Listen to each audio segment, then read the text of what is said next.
production will focus on Branwell Brontë and his artistry, specifically the paintings he did in his youth.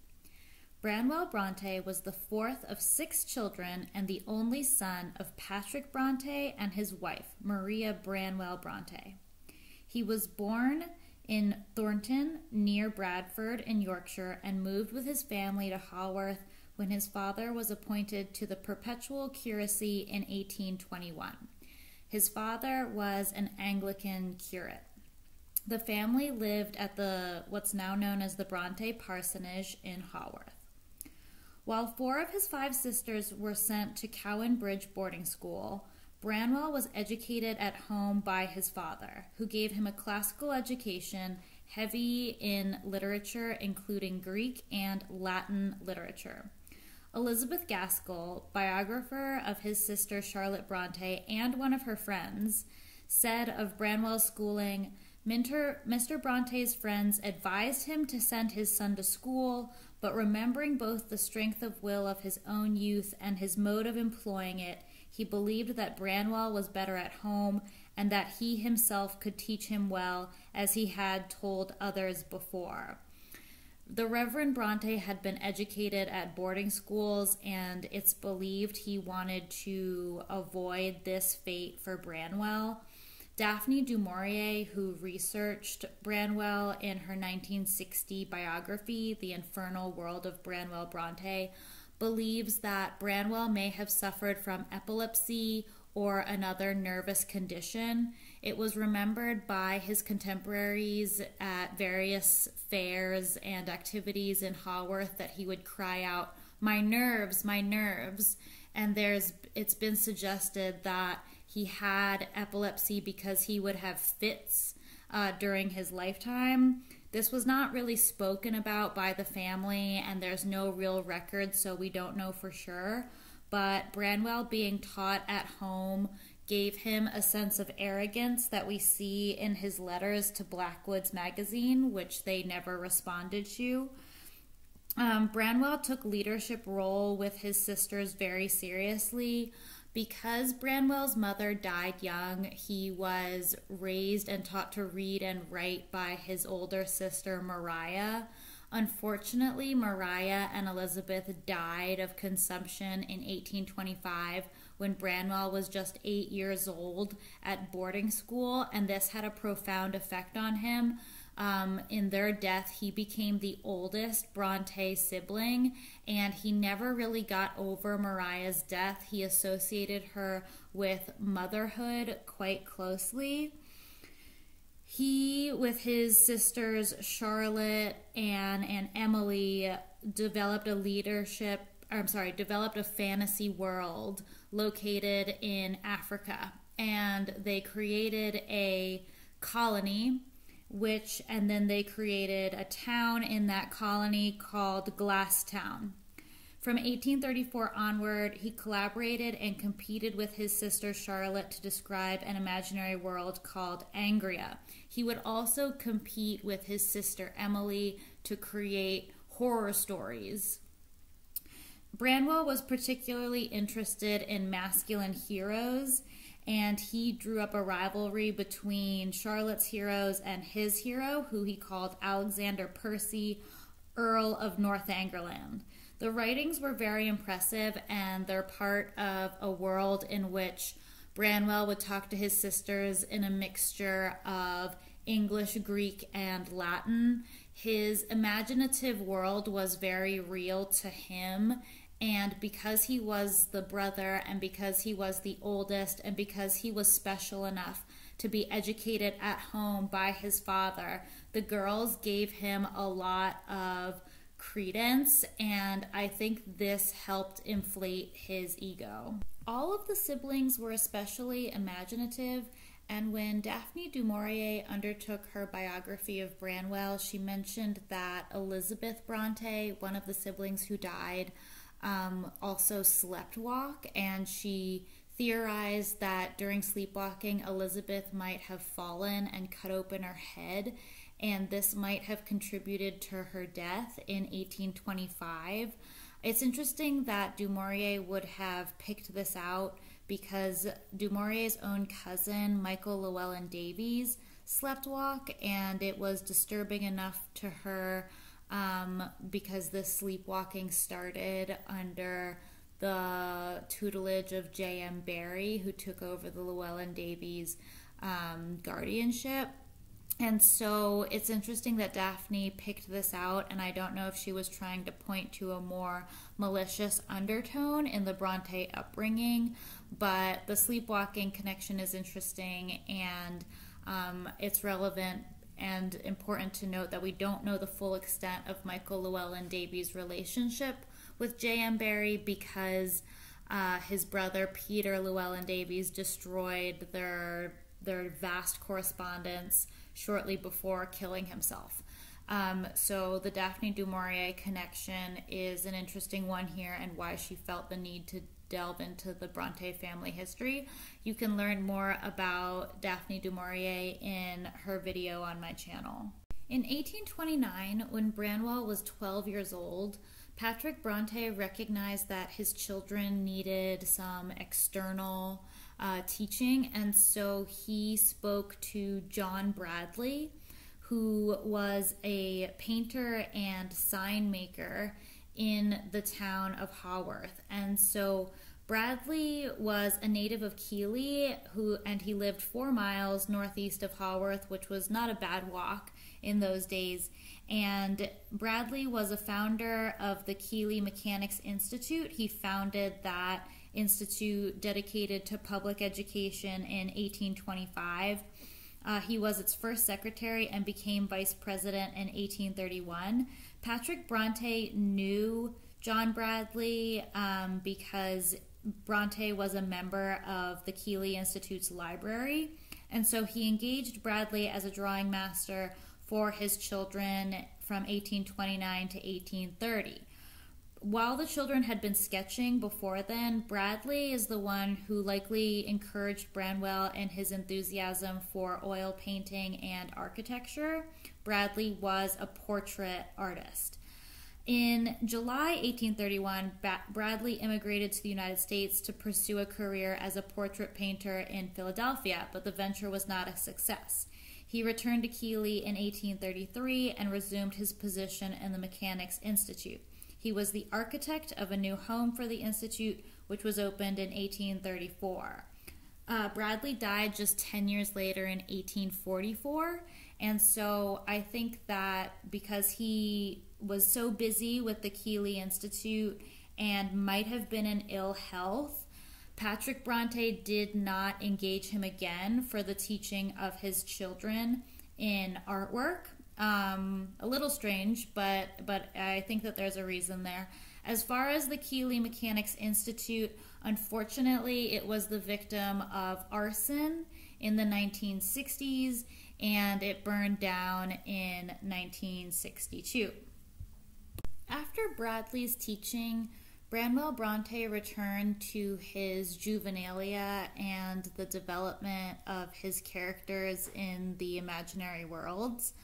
In about 1831, Emily and Anne developed their own world called Gondol, while Branwell and Charlotte focused on Glasstown and Angria. Charlotte did go to a different boarding school to further her education, and she started making friends and becoming more socialized. The same cannot be said for Branwell. He remained at the parsonage and continued to develop his imaginary characters, but corresponded very regularly with Charlotte, and Charlotte appreciated this and called the world of Glasstown her world. It was something she was passionate about. Between 1831 and 1832, Charlotte was at Roe Head in Muirfield, where she met lifelong friends Ellen Nussey and Mary Taylor. Brontë had been writing poetry since she was young. At about age 13 in 1829 is when she wrote her first poem. But in 1833, she shifted her focus to novellas, and she wrote a novella called The Green Dwarf. And then she started moving from tales of the supernatural, which is what her sisters were more focused on, to realistic stories. By 1834, she was back in Haworth. It was exciting for Branwell to have Charlotte back at Haworth, and in 1834, their father was persuaded by them to engage the services of another drawing master named Mr. Robinson of Leeds. And in the summer of 1834, there was an exhibition at Leeds given by the Northern Society for the Encouragement of Fine Arts, and Mr. Robinson contributed portraits to this collection. Mr. Robinson of Leeds is a sort of shadowy character. He had one son, William Henry Robinson, who only lived to the age of 20. And Charlotte's biographer, Mrs. Gaskell, observed that Mr. Robinson was a man of considerable talent, but very little principle. She did not enlarge upon the subject, but it's noted that 17-year-old Branwell made Mr. Robinson a character in his juvenilia and made him an illegitimate son, the offspring of a fatal love affair between Branwell's hero and an Italian countess. Mr. Robinson was a portrait painter, and he had painted the Duke of Wellington himself, which was impressive to Charlotte Brontë, who loved the Duke of Wellington.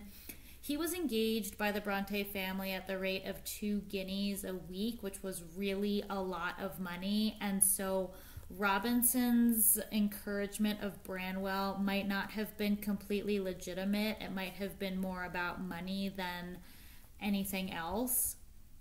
Robinson was born in 1799 and was at first apprenticed to a clock dial enameler, but came to London in 1820 and was entered as a student at the Royal Academy, which did not have tuition and still does not have tuition. He was admitted to work in the studio of Sir Thomas Lawrence.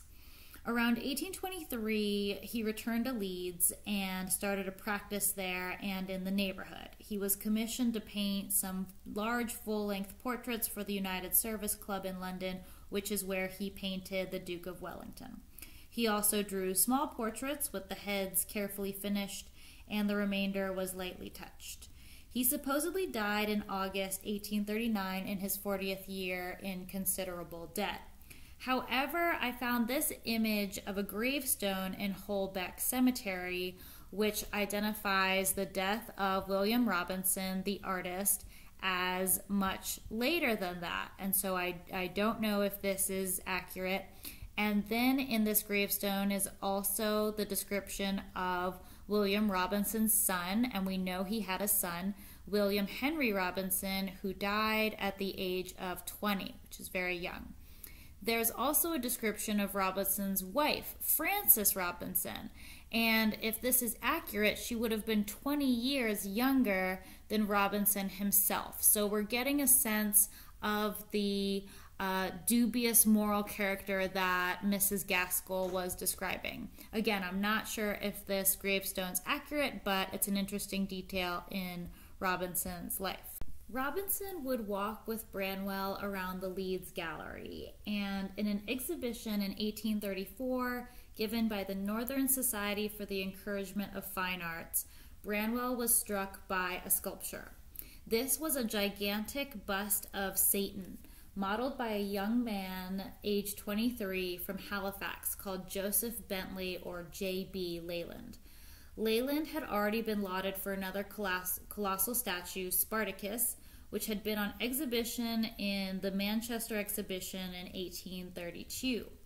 The bust of Satan was later taken to London, and the critic of the Morning Chronicle said of it that the artist had conquered the difficulties of his task with a masterly hand. Branwell was convinced that the bust of Satan was something that came to life, and here was his character Alexander Percy cast in plaster before his own eyes by someone just 6 years older than himself, living in Halifax, only 15 miles from Haworth. If Joseph Leland had become famous at 23, why not Branwell Brontë?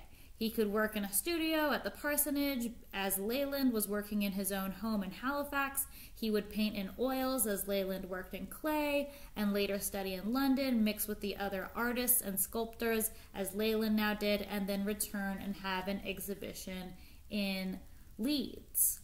Branwell was eager to find out all he could about the 23-year-old sculptor and would learn from Robinson that Leyland was the son of a well-known bookseller and naturalist. He had begun modeling in clay at age 16, and thanks to the patronage of a certain gentleman who had a fine collection of Greek marbles, he had been able to study these until he felt sufficiently trained. So Branwell was inspired by this and thought that he could emulate this. He was talking to his family about how he was going to be an artist. He was going to be just like Leyland. He was going to go to London. And he described the Satan bust, which was oddly destroyed. It went from museum to museum throughout the 1800s, and then it was destroyed in the 1900s, and I don't know why. But here's a description because I can't show a picture. The expression is somewhat pensive, composed, free from sarcasm except the fixed sneer of the lip and the strange, deadly glitter of the eye, whose glance, a mixture of the keenest scorn and deepest thought, curdles the spectator's blood to ice. In my opinion, the head embodies the most vivid idea we can conceive of Lucifer, the rebellious archangel. There is such a cold, frozen pride, such a fathomless power of intellect, such passionless yet perfect beauty. And then his eye, a gleam scarcely human, dark and fiend-like. I felt as if he could read my soul, and had a harassing dread lest anything good might arise which would awake the tremendous power of sarcasm that I saw lurking in every feature of his face. Northumberland has a black drop in his veins that taints every limb, stagnates round his heart, and there in the very citadel of life turns the glorious blood of the Percys to the bitterest, rankest gall. Branwell was so inspired, he painted the family in the Brontë sisters' portrait in 1834. This portrait was kept by Charlotte's husband on their bureau, folded up for years, and it was only known by sight by Miss Elizabeth Gaskell when she wrote her biography, but it was found in the early 1900s and created quite a stir. And you can see Anne Emily Branwell, he painted himself out of it, and Charlotte in this painting. And the sketches of the gun drawing are believed to be the precursor to this work.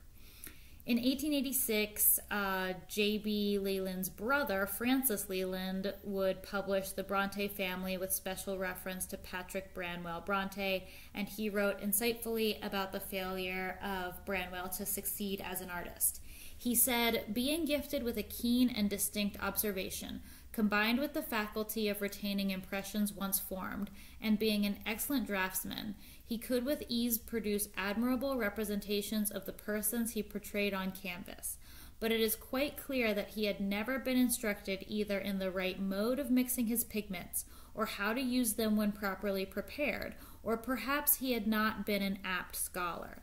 He was therefore unable to obtain the necessary flesh tints which require so much delicacy in handling, or the gradations of light and shade so requisite in the painting of a good portrait or picture. Had Branwell possessed this knowledge, the portraits he painted would have been valuable works from his hand, but the colors he used have all but vanished, and scarcely any tint beyond that of the boiled oil with which they appear to have been mixed remains. This is a really interesting statement because it indicates that there might be more paintings out there, but due to the lack of quality of the oil, maybe they've just not been seen. Maybe the oil paint has just been washed away. And the comment about his apt scholarly ability is also interesting. Did Branwell not learn anything from Robinson or his first teacher? Branwell was taught in the art of painting for years. It wasn't slapdash at all. And so this idea that he never quite learned how to mix his oils is really interesting. It should be noted that Leland was rejected by the Brontë family when he wrote his remembrances of Branwell Brontë in the 1880s. No members of the Brontë family wanted to speak to him, and this is because the Lelands, including the sculptor J.B. Leland, were Branwell's drinking buddies later in life, and Branwell's struggles with alcoholism and drugs ultimately led to his very early demise. So take Leland's words with a grain of salt. By 1838, Branwell was considered skilled enough, or at least passionate enough, to have his own studio, and so he did attain a studio in 1838 in Bradford.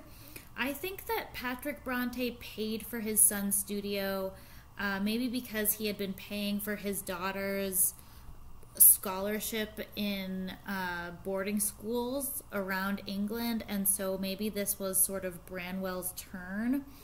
Regardless, he was not studying art in London, but decided to take his chances closer to home in Bradford, which was a rapidly developing town with a growing middle-class community of merchants able to afford the cost of a portrait.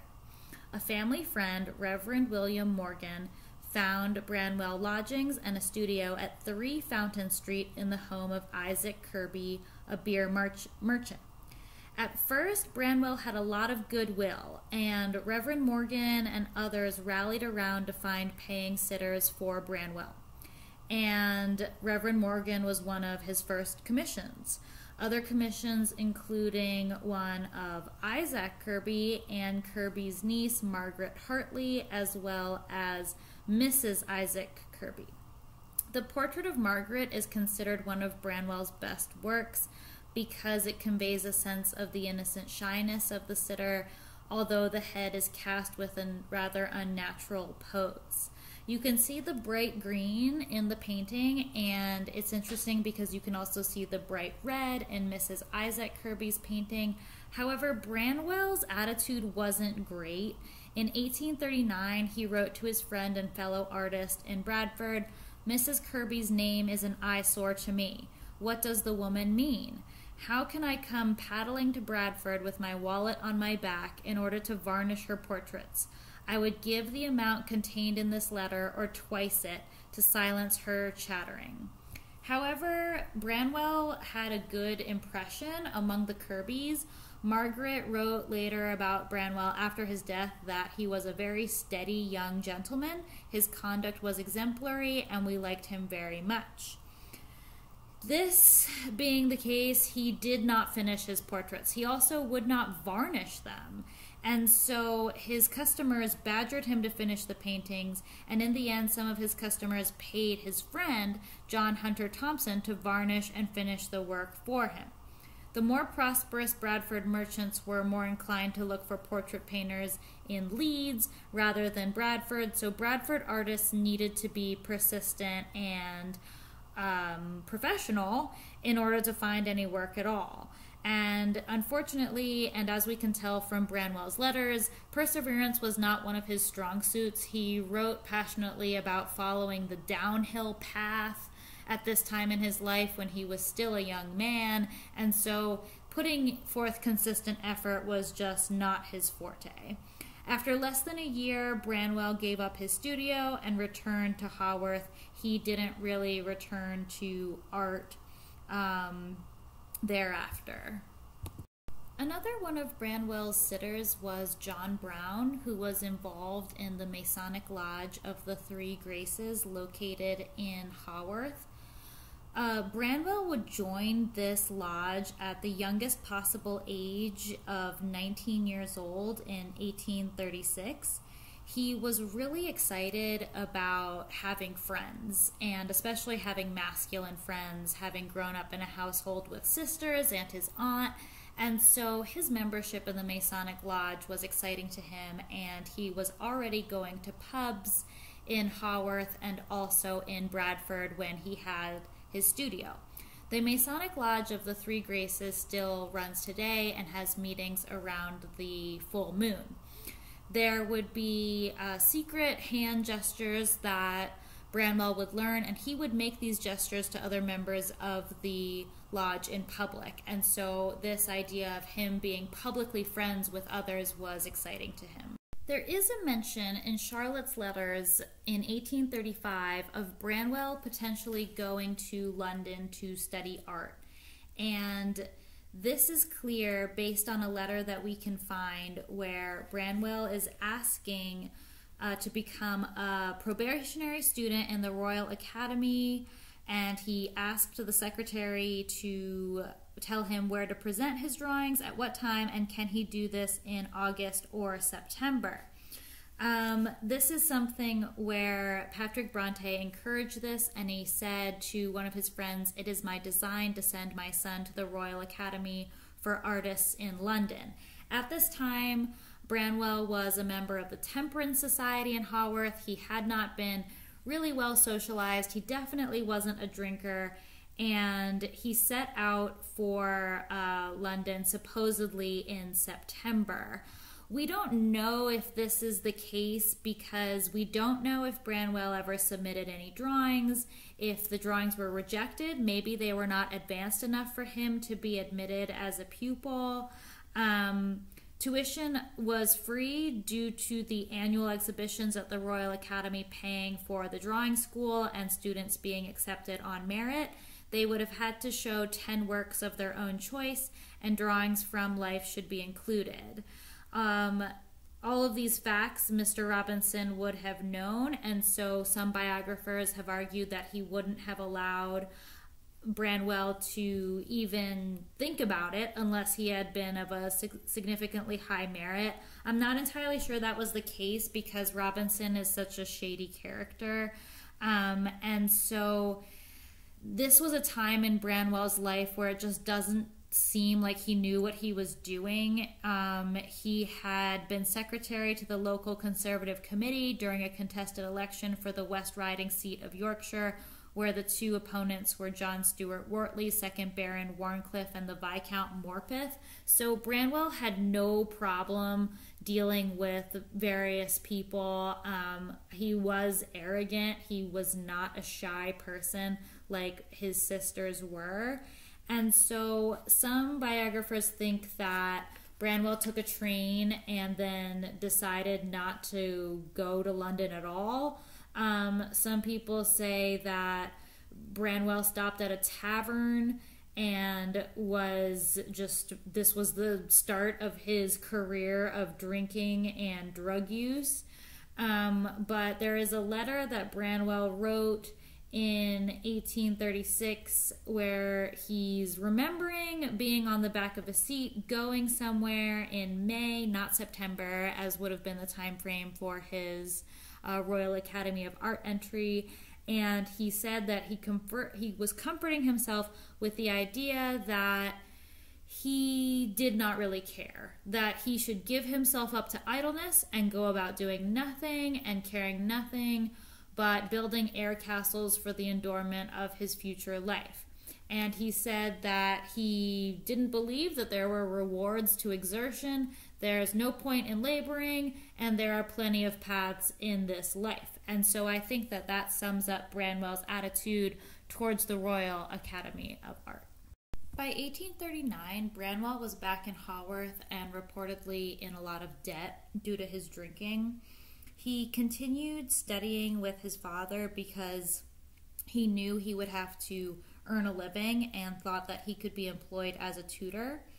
At the beginning of January 1840, he started his employment with the family of Robert Postlethwaite in Broughton in Furness.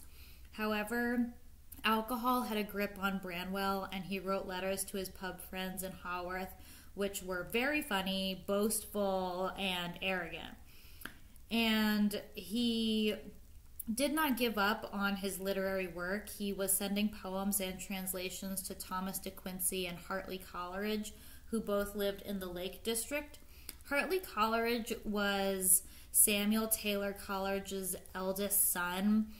Samuel Taylor Coleridge ate opium and published Confessions of an Opium Eater, and so that was the kind of environment that Hartley grew up in, and Hartley was called the most beautiful babe by his father.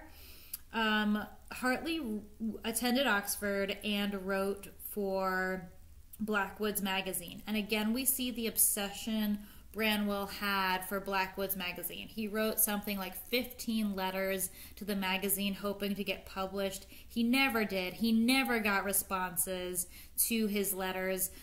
Branwell came up with his own magazine and actually called it Branwell's Blackwood, continuing his obsession with it.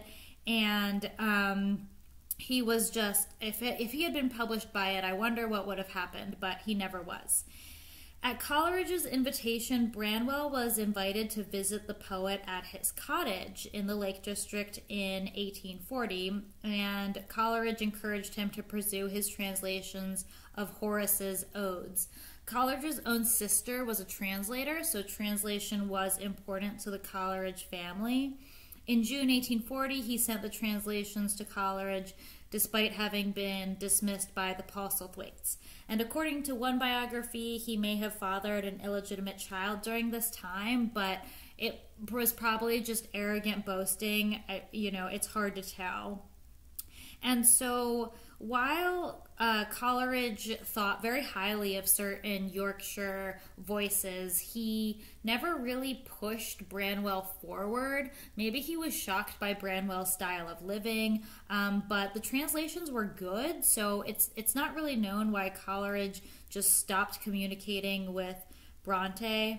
And he actually started a letter to Brontë about the quality of the translations, but never finished it in 1840. In October 1840, Brontë moved near Halifax, where he had many good friends, including the sculptor Joseph Bentley Leland, who I discussed previously, and his brother Francis Leland and Francis Grundy. Halifax was somewhere that supposedly, according to the Lelands, he had worked before as an usher in Law Hill School, and Law Hill School is where one of Branwell's sisters worked as a governess, so we see Branwell, following his sisters around for employment a little bit. A description by Francis Leland of Brontë described him as rather below middle height, but of a refined and gentlemanlike appearance and of graceful manners. His complexion was fair and his features handsome. His mouth and chin were well shaped, his nose was prominent and of the Roman type, his eyes sparkled and danced with delight, and his forehead made up of a face of oval form, which gave an irresistible charm to its possessor, and attracted the admiration of those who knew him. So it seems like everything was going for Branwell throughout his young life. He had friends, he had contacts in the literary world. I don't know if it was just sheer alcoholism or drug use, but the man was wasting his talents. And so in 1840, at the end of the year, he obtained employment with the Manchester and Leeds Railway, initially as assistant clerk in charge at Sowerby Bridge Railway Station, and then he was promoted to clerk in charge at Luddendon Railway Station in West Yorkshire, where his salary increased. Luddendon Railway Station is now a defunct railway station. In 1842, he was dismissed due to a deficit in the accounts of £11. This was probably stolen by the porter Watson, and Brontë was not a thief. He did doodle and write poetry in the margins of some of the logbooks, but he was not a thief. And so this exacerbated Bronte's alcoholism, and this was a big blow to him. It was a regular salary, and he no longer had it. So he moved back home for 9 months. In January 1843, he took up another tutoring position in Thorpe Green, where he was to tutor the Reverend Edmund Robinson's young son. I don't know if this is a related Robinson to the painter Robinson, but his sister Anne had been the governess there since 1840. At first, things went well, and Charlotte reported that both siblings were wondrously valued in their situations. During his 30 months of service there, Branwell corresponded with several old friends about his increasing infatuation with Robinson's wife Lydia, a charming and sophisticated woman, almost 15 years senior to him. Again, we see this love of older women. Well, we see it for the first time, and I think that we can correlate his missing of his older sister, Maurier, to this love of Mrs. Robinson. He wrote in a boastful letter to his friends that my mistress is damnably too fond of me, and sent him a lock of her hair, which has lain at night on his breast. Would to God it would do so legally. In July 1845, probably being found out by master of the house, he was dismissed from his position, and his sister Anne was mortified. According to the biographer Gaskell, Branwell received a letter sternly dismissing him, intimating that his proceedings were discovered, characterizing them as bad beyond expression, and charging him on pain of exposure to break off immediately and forever all communication with every member of the family. It's been suggested that there was no love affair at all, and Branwell was actually passing forged checks, but the most likely explanation is that Brontë was having an affair with Mrs. Robinson, and he was hoping that his employer would die. For several months after his dismissal, he regularly received small amounts of money from Thorpe Green from Mrs. Robinson herself, and some people say that this was to dissuade him from blackmailing his former employer.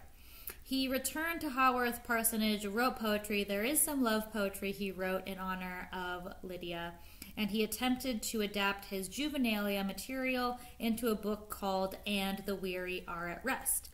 During the 1840s, several of his poems were published in local newspapers under the name of his hero, Northumberland, making him the first of the Brontes to be a published poet, but by no means the most famous. Soon, however, after Mr. Robinson's death, Lydia Robinson made clear she was not going to marry Branwell, who then started declining even more into alcoholism and opiate use. By this time, Charlotte was pissed at her brother. In 1847, Branwell was wallowing in self-pity, and he wrote to his friend Leland about the easy existence he hoped for. He wanted to try and make myself a name in the world of posterity without being pestered by the small but countless botherments. His behavior was increasingly impossible and embarrassing to the family. He would be staggering home drunk from the pubs while his sisters were going to church, and they would cross him in the street and move to the other side of the street so they wouldn't have to interact with their own brother. He managed to set fire to his bed due to an unattended candle, after which his father had to sleep with him for the safety of the family. Towards the end of his life, he was sending notes to friends asking for 5 pence worth of gin. Charlotte Brontë wrote to her publisher that Branwell died without ever knowing that his sisters had published a line, but that is probably not true. Branwell probably knew about his sisters' publication of their poetry due to accidentally receiving proofs, since their pseudonyms were thought to be male, and so he probably accidentally opened some of their mail while living at Haworth. I don't know if this contributed to his downward spiral. I think that Branwell would have been happy for his sisters, but it's interesting. On September 24th, 1848, Brontë died at Haworth, most likely due to tuberculosis aggravated by delirium tremens, alcoholism, and laudanum and opium addiction. His birth certificate called it chronic bronchitis marasmus, but nobody thinks that's the case.